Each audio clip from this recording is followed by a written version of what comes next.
demain, à Grenoble et dans toute la France. Mais avant que vous nous disiez pourquoi vous refusez cette réforme qui doit être appliquée à la rentrée 2016, voyons en quoi elle consiste avec Denis Duguay. Premier point marquant de cette réforme, la suppression des classes bilangues et des options latin et grec. À la place, il est proposé une initiation aux langues et cultures de l'Antiquité, plus de langues étrangères dès la 5e pour tous les collégiens.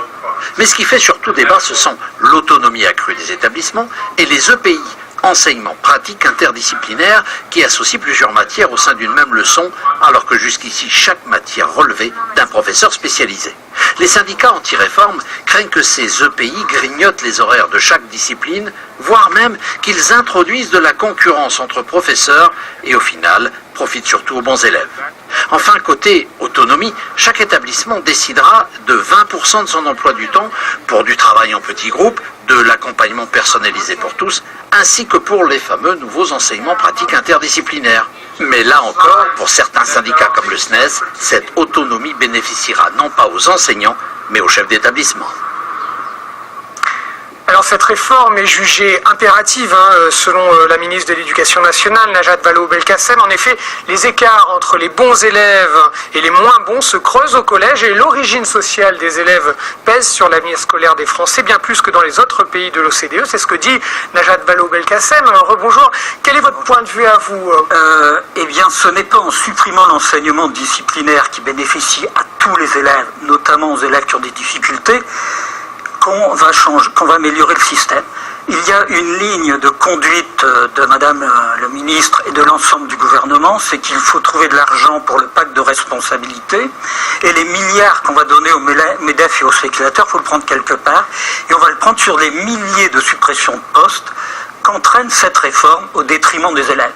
Si on veut aider les élèves qui ont une origine sociale moindre que ce qu'elle appelle les élites, si on doit donner les moyens pour aider ces élèves à progresser. Que fait Madame le ministre?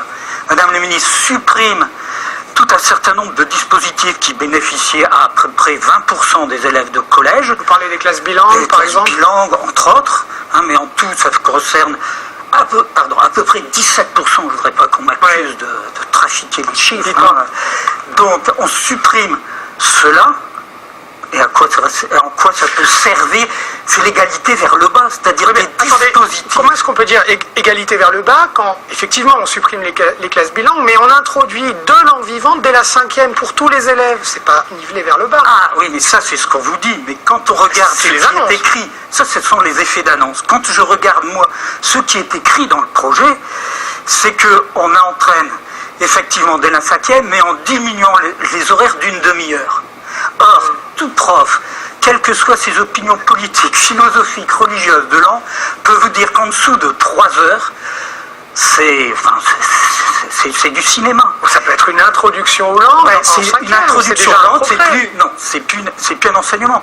Parce que les 2h30, ce ne sera pas que sur la deuxième langue, ce sera aussi sur la première. D'accord. C'est tout qui baisse. En mathématiques, il y a une étude qui vient de sortir, le niveau a baissé de manière flagrante depuis 6 ans, pourcentage d'élèves très faibles ou de niveau faible qui est passé de 15% à 20%. Est-ce qu'il ne faut pas se recentrer effectivement sur ces matières fondamentales qui sont utiles dans la vie quotidienne et pour l'avenir de tous ces enfants? Oui, mais vous avez les mêmes calculs à faire pour l'enseignement des lettres, des langues, etc.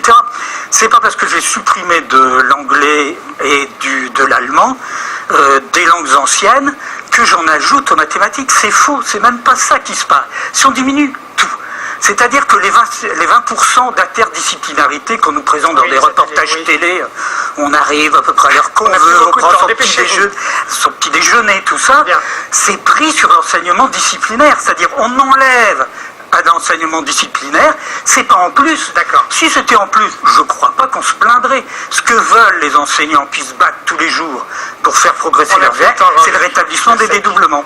Merci beaucoup Jean-Luc Lessec pour votre intervention. On continuera à en parler. Donc les enseignants qui se sont donné rendez-vous demain à 14h30 à Grenoble devant la préfecture. On n'a plus le temps, je suis désolé.